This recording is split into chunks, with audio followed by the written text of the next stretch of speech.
Welcome back to Creative New Mexico Live. I am one of your hosts, Ebony Romero. And I'm Angela Shen. Yay! So it's super exciting. This is our last show, but we have a very great show planned for you guys. So joining us today is Dorian Rader, and she is the Executive Director for the New Mexico Startup Factory. Now, the New Mexico Startup Factory works with scientists to help commercialize their work. So, Dorian, thank you so much for taking time out of your schedule. Yeah, thanks for having me, guys. Thank you. Yeah, so if you guys have any questions, be sure to ask us on Periscope, and we may answer them live. Yes. So just to get us started, could you give us an overview of the Startup Factory and where the idea came from? Sure. So, being a native New Mexican, there's tons of technology here in New Mexico. We spend over $2 billion a year on research and development, but less than 1% of that ever turns into startup companies. And so my colleague and I, John Chavez, had this quirky idea a few years ago to, hey, why don't we go find these technologies, go into the labs, license them, and create startup companies ourselves, but let the technologists keep their day jobs. Mm-hmm. So we're de-risking the whole process. Mm-hmm. And so we started that in 2012, and we've launched 11 companies to date. Nice. Wow, that's really cool. So I guess just to, so explain to us how, walk us through a company's commercialization process, if you could. Sure. So we look at technologies. Pretty much every day I'm meeting with the labs or the universities around New Mexico to talk about their technologies. Who has commercial potential? Who has entrepreneurial goals? And then I meet with those technologists and we talk about how they see the technology going to market. And so we sit down and we create a commercialization plan, and that's everything from, who's the market for this, how much research and development is it going to take, how much is it going to cost, and the timeline, and who's actually going to pay for that at the end. And so once we do that, we work on getting the right team in place. So, technologists, I love them to death, but they're not the best CEOs. So we find talented CEOs and market professionals to help them get it to market. And so that's what makes us a little bit different. We're different than other accelerator programs because we don't really work on the finance side. They can learn that afterwards, but we really work on how do we get this product out of the lab and to the marketplace. Perfect. So you kind of get it all set up and all exactly all grounds. Cool. So you're the ones who approach the scientists, right? They don't seek you out. They can seek us out. Mm-hmm. But normally we approach them just because this is kind of, still it's an unheard of model. Mm-hmm. So, we're getting some national recognition for this model, but technologists are good at staying in their labs, and so we understand if they haven't heard of us. Okay. So by talking to their technology transfer offices, so at UNM it's stc.unm, mm-hmm. So by talking to them, STC will connect us, or, just doing things like this, mm-hmm. helping get the word out, and, so they can contact us. So do the scientists, are they nervous at the beginning? Are they excited? How do they usually feel? Absolutely. I would say 90% of them are very nervous. Okay. Because, you're taking their baby. This is something that they've worked on, and this is their craft. They've tried to structure this for years and years and years. And, one company we have, the technologist worked on it for 15 years before he actually patented it. And so this is something, it's very, very close to them. And so the business world, that's not what they're used to. Mm-hmm. So it's a scary area for them. And so we try to make that as comfortable as possible. Mm-hmm. I see. Awesome. So walk us through a typical day for you. What does that look like? Say you're approaching a new scientist about a topic. Yeah, so there's actually a scientist I'm working with right now that I'm approaching, and we've been talking through his patents and everything and where he sees the company. And so we're going back and forth on, what his next 6 months look like. So we're very big on milestones and timelines. How does he see this company moving forward in the next few months, and what do I need to do to help him get there? Awesome. So have any companies failed in the past, or we have? Luckily, we're very, very direct in the way we choose companies. And so we've had one company fail, and it mm-hmm. wasn't because of the technology or anything like that. Mm-hmm. It was just the technologist chose to work on some other things, and we can't do it without the technologist. Yeah. And so it's just it's part of entrepreneurialism, but it's not like most startup companies 1 in 4 fail. Mm-hmm. We have, out of 11, 1 has failed. Okay, so the rate is better than the average. Better than the average. Yeah, and that's another thing that makes us different. Is typical accelerator programs, mm-hmm. it's you go through a 12-week process. We're individualized. So, mm-hmm. like you were talking about, which companies am I working with? Mm-hmm. I work with one company at a time. That's so it's we're not you're not a part of a class or a cohort or anything like that. But you do have other companies you can talk to who've gone through the process, mm-hmm. but I'm right there to coach you one-on-one every mm-hmm. single day if you need it. Good, mm-hmm. and you're dedicated to that. Exactly. One company, one at a time focus. So that's great. And it makes it very individualized too, because these technologies are all at different stages. Some are still very much in research and development, while others are a little bit further along and they just might need some marketing help. So I can't do a one-size-fits-all model. So everybody gets their own curriculum. That's really good, yeah. So has your process changed, or what are some ways that your process has changed since you've started the company? That's a really good question. So one thing that we learned is we have to have active, consistent engagement. So at first, when we started doing this in 2012, it was like, okay, we'll meet with these companies once a week, maybe once every other week, start them going. But we lost focus, they lost focus. I mean, the company still went, but it took a lot longer. And so now we do it where we meet weekly. And weekly in person, but we have calls at least 3 times a week. Oh, that's good. So much, much more engaged. It keeps everybody excited about it. It keeps it moving faster. And it helps, because we have an investor side too. So investors who invest in these companies, it helps the investors stay engaged. That's good. So it's always in contact. Exactly. It's not like, something happens one week and you forget about it. Yeah, and it helps you, to see if there's any problems coming or any, avoid any issues that may happen. And so by keeping it all on track and, it opens you up for other opportunities. That's awesome. Yeah, so what would you say are some of the biggest challenges and rewards? Challenges. Dealing with people is always a challenge. There's always communication issues. There's always, scheduling issues, that type of thing. Everybody has their own idea for where it should go. So, it's always challenging working with people. It is challenging working with institutions at times. We've had phenomenal success working with UNM. UNM believes in entrepreneurship, and that makes it really, really easy. So, that can be a challenge. Luckily, it hasn't been one we've run into very much. And what was the other half? Rewards. The rewarding part is actually seeing this, like a company go to market. Yeah. And so, our oldest company is Lotus Leaf Coatings. They are in the market. They have some huge contracts, and it started from an idea on paper. And so you see that, and it takes some time. But at the end of the day, it's really, really rewarding. So when they get to market, are you still mentoring them, or do you kind of let them go? No, we because we're still in contact with them because we're still investors in the company too. Yeah. So with all of our companies, we put in a little bit of seed money. Okay. And so they don't have to take the seed money. Like some accelerators, you have to take the seed money to be a part of it. With ours, you don't have to, but we... it's there if you need it. And so we're investors through the whole process. But, when you work with somebody that much, you become friends with them and you become very engaged. So you'll stay in contact anyway. Exactly. Whether they like it or not. Be there forever. Exactly. But no, it's a lot of fun. And, we're always there, even if it's just a phone call at 7 o'clock at night. Hey, what do you think of this idea? And so we try to be that open source for them. Okay, cool. So I'm just curious, how long do you usually work on how long is the process that you typically work with? Yeah, so the intensive part of it, I would say it can be anywhere from 3 to 6 months. 3 months is very, very fast tracked, and that's assuming, the technologists have a lot of spare time, which, I think we'll see a few come out in 3 months this summer because we have a few UNM technologists. So when they have the summer off, we can move it faster. But when they're teaching, it slows things down a little bit. But, we have ones that have lasted 2 years. Oh, wow. Just because they need a little bit more help and a little bit more hand-holding. And, we want to match that team and that finding the right CEO, and we won't leave it we found you a CEO, it has to be the perfect CEO. So where are these CEOs coming from? Are these just entrepreneurs who want to lead a company? Yeah. Exactly. So, we find them all over, mostly just through networking. And New Mexico is incredibly lucky that very talented individuals are relocating here to retire. So one of our companies is called Zosera. It's a stroke therapy drug developed at UNM. And the CEO relocated from Utah to retire here. But he used to be a CEO of a pharmaceutical company. Oh, perfect. So exactly. So you have this huge talent here.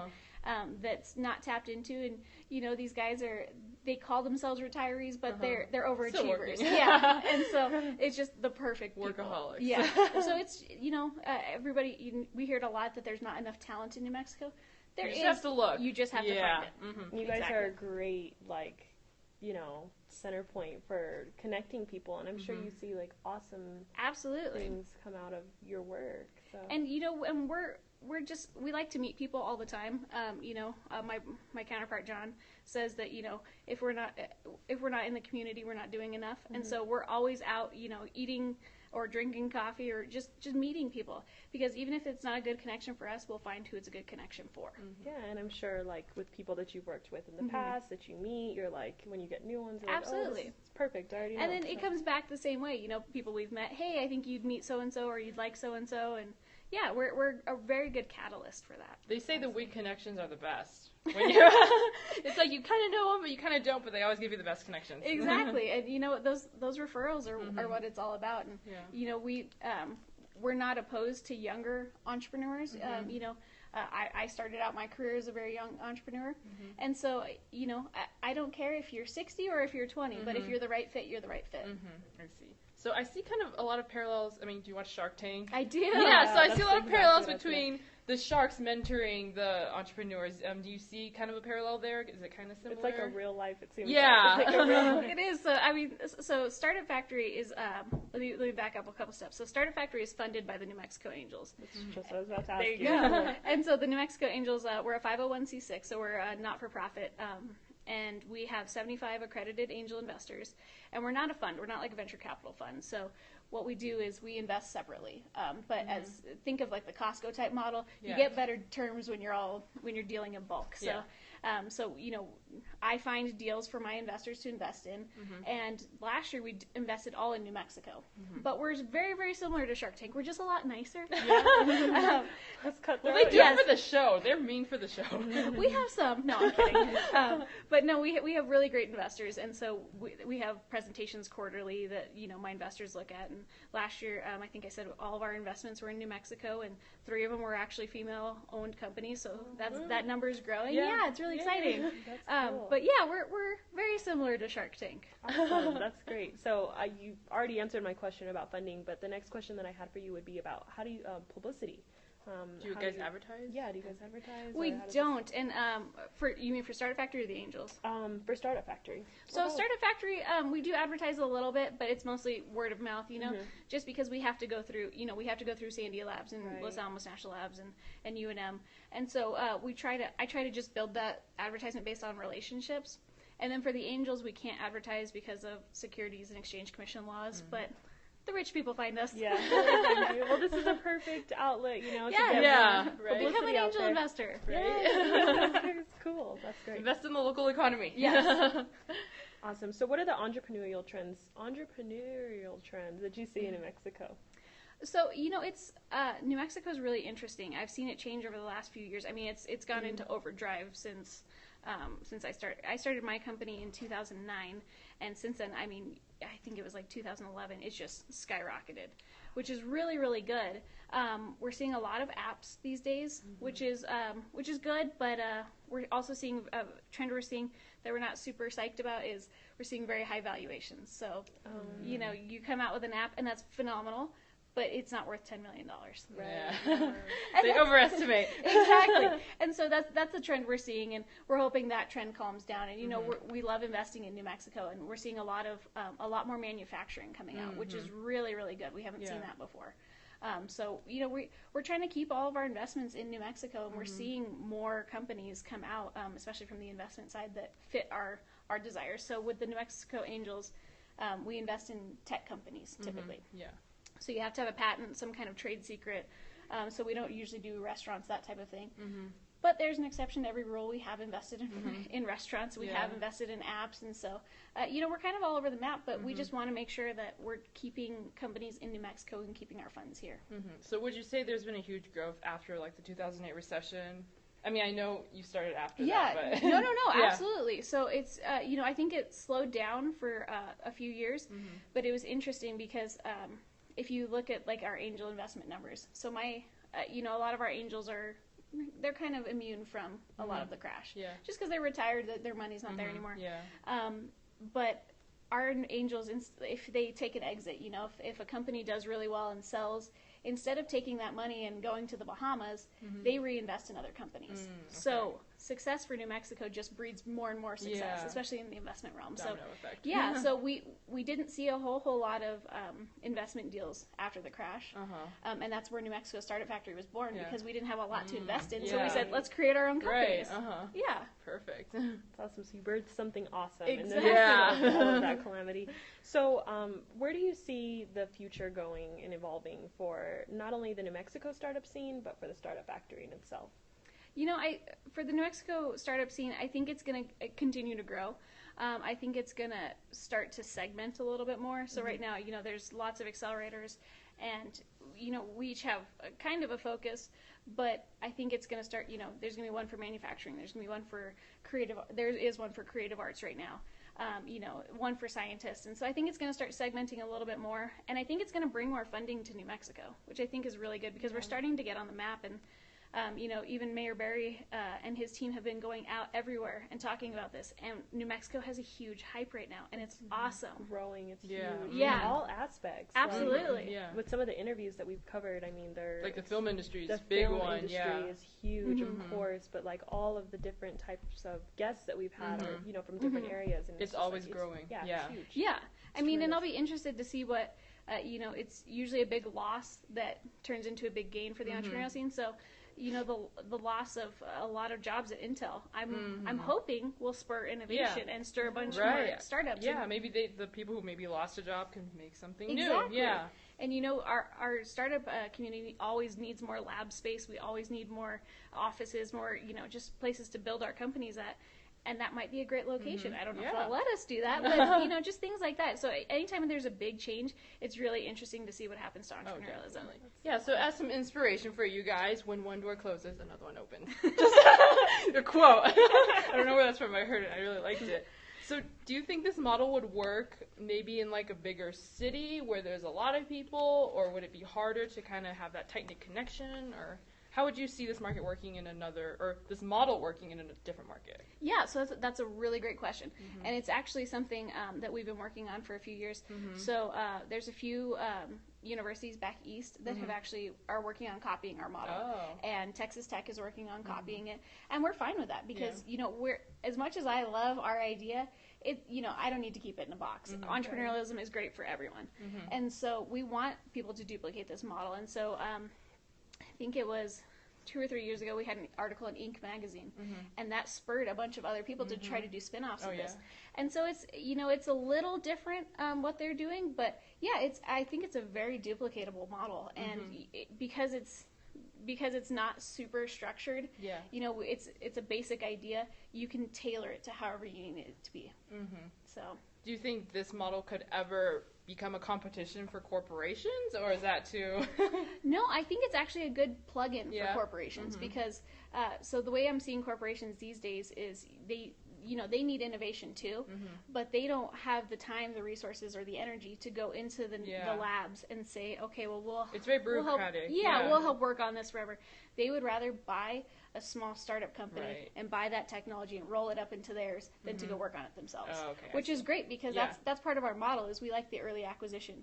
You know, we have some pharmaceutical companies. I don't intend to work on these pharmaceutical companies for the next 30 years. I don't want to do that. And so, but the model is, you know, that hopefully the big pharma companies will come in and say, hey, we like your research, and we'll just take it over from here. So do you have a background in science, or is this just something that you were interested in? So my first company was actually a water tech company. Oh, okay. And so, yeah, and then I got introduced to the angels, and it kind of just spiraled from there because it was just this bizarre world I had never seen before, and I got really immersed and really engaged in it. And I have, you know, my background is mostly in operations and, you know, making companies work properly and work well. And the way they work well is if they have a good foundation. This is so perfect for the New Mexico community. I know, right? Considering that it's growing, I think it was last week now, I went to one of these events called Albuquerque Fail Night, and it had a gathering of, I don't know if you know of that. It had a gathering of a bunch of entrepreneurs and startups, and like, this is the perfect thing, you know what I mean? Because sometimes people just don't know where to begin, so wonderful. And that's something that we're happy to do too, you know, even if you're not a scientist, John and I are just happy to talk to anybody about entrepreneurialism. If you just need to get pointed in the right direction, there's a lot of things that have changed in the past 3 years in entrepreneurialism. I mean, we have 6 accelerators now. That was unheard of 3 years ago. And so we're just happy to, talk and coach you and, just see who we can connect you with. And so reach out to us on our website. We're happy to chat. Definitely. Well, while we're live on the show, I want to make sure that we, I guess, get some information out there to those that are watching. But what advice do you have for students and aspiring entrepreneurs? You know what?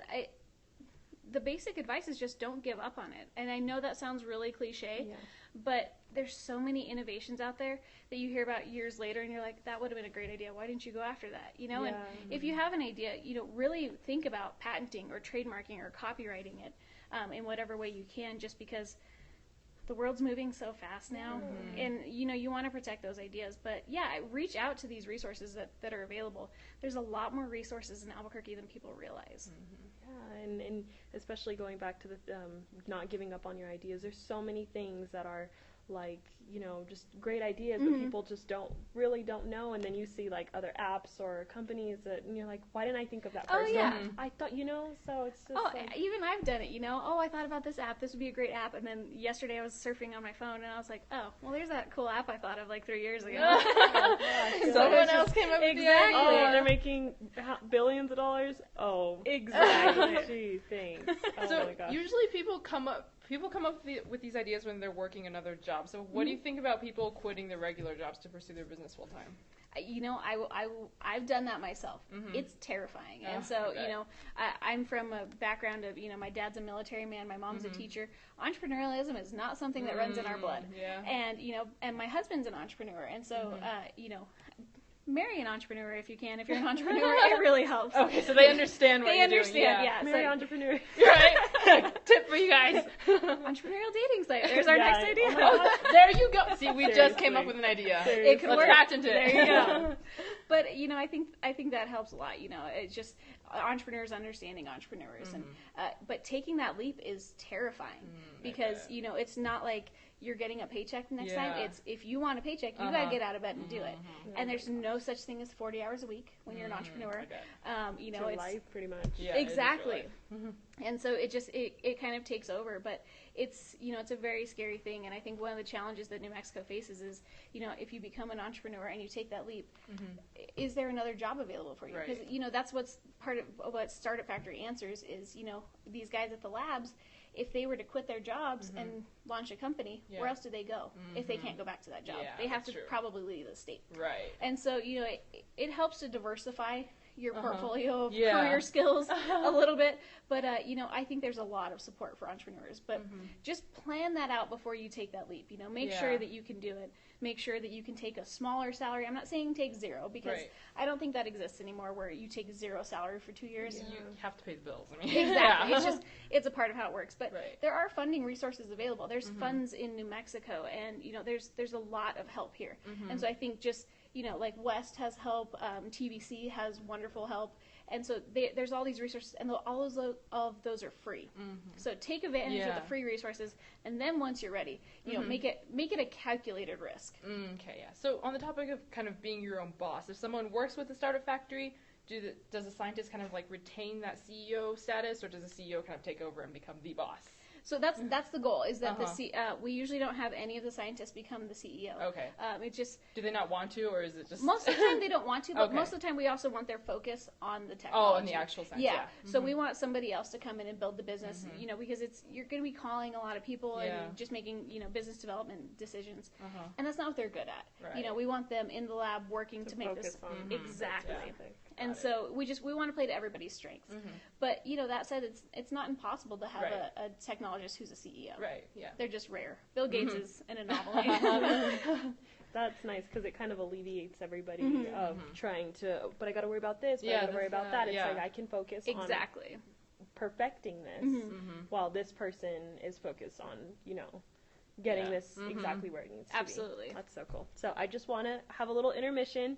Viewers, if you are joining while we are on the show, make sure that you ask your questions live through Periscope, and we will definitely be able to ask Dorian them. And before it's too late, you guys. yes, this is our last show. So, come on, ask those questions. Speaking of, we just got one right now. Like, everybody's reading our minds. So the question is, what role do chambers of commerce play here? So it's a really good question. Whoever asked that. So Chamber of Commerce is a phenomenal resource, and the great thing is they're in every city. So there may not be accelerators or startup help in every city, but the Chamber of Commerce knows how to reach us and how to reach other people. So if an entrepreneur doesn't know anywhere else to go or anywhere else to start, a Chamber of Commerce is a wonderful place to start, just because they can say, well, you're a technologist, you want to do this, call Startup Factory, or, you want to create an app, you should go to these guys type thing. So I think they're great connectors. That's good. So you're probably one of the greatest resources for the Chamber of Commerce right now. So you guys reach out to Dorian. Awesome. So I got another question. Perfect. Thanks, viewers. So are the chambers more pro-business or pro-worker? That's an interesting question. That is a good question. So I think it's a mix. So I think chambers of commerce are becoming, they have a lot of resources available, like I had mentioned, but they also they're starting to offer a lot more classes. So like we're a member of the Hispano Chamber of Commerce, and they have wonderful resources just for us to connect with other people. I was telling you, like, we're big on networking, so that part I think is really pro business.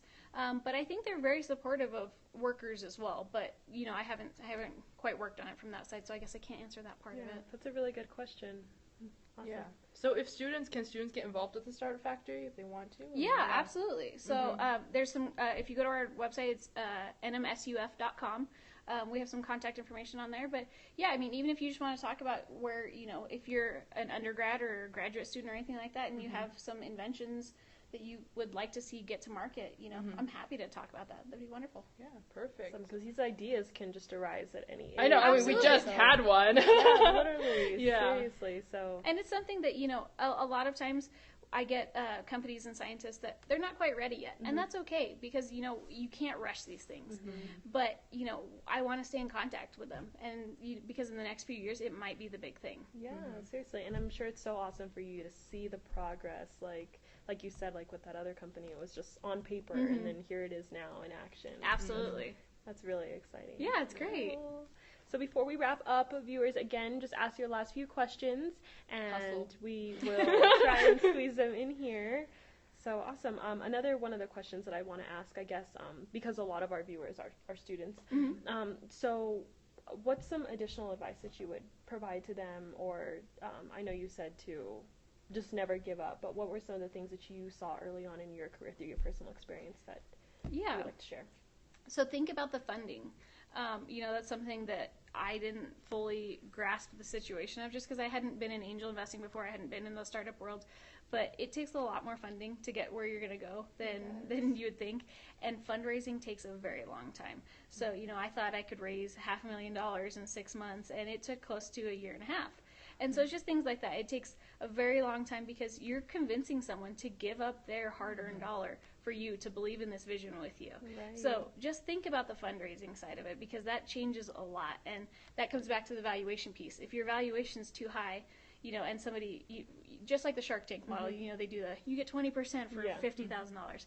So it's just like that. So if if I'm only getting, for $500,000, if I'm only getting 2% of your company, it's not really a good deal for me. Exactly. And so just think about those things before you start actually going out.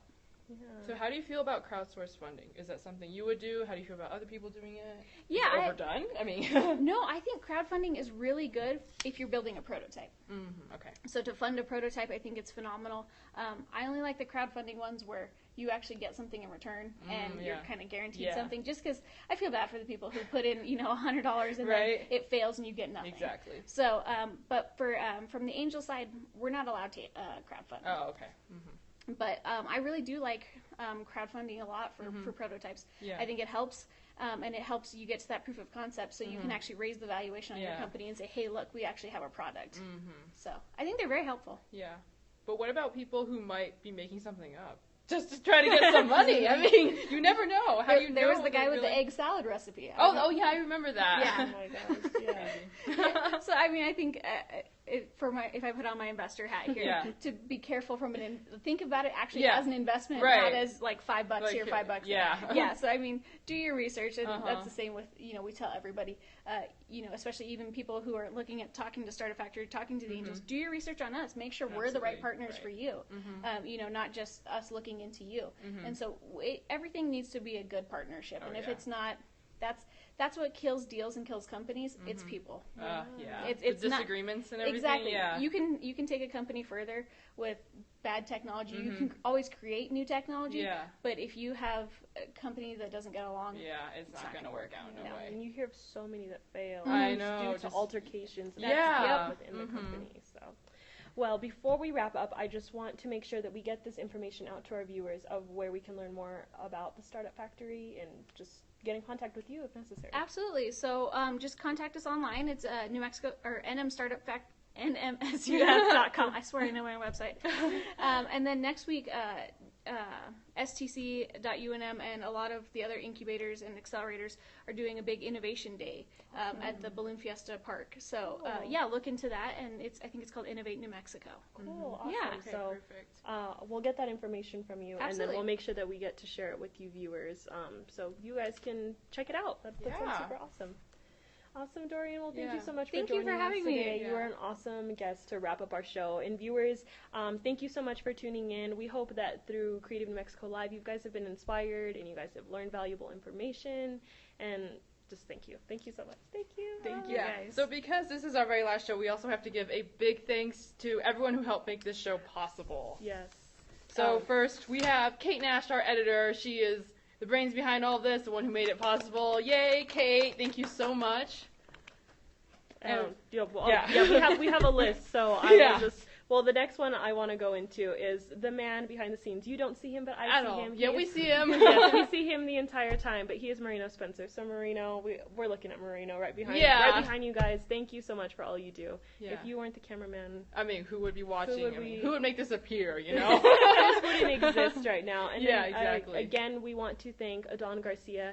Adon Garcia just always makes sure that everything is set up right in the studio, and he just takes care of all of our needs. Yeah, So. make sure all this lighting is correct. Yes, yes. It's not as easy as you guys think. Yes, There's a lot and- that goes on behind the scenes. I know, there's so much. So, yes, Yeah. thank you, Kate. Thank you, Marino. Thank you, Dorian. Thank you, Adon, Yes. and everyone, the Newsport, the Communication and Journalism Department for making Yes, this all our possible. prior guests. Yes. So, thank you so And much. to our viewers, of course. And make sure you guys stay connected on Twitter, Snapchat, and Facebook at NM Newsport.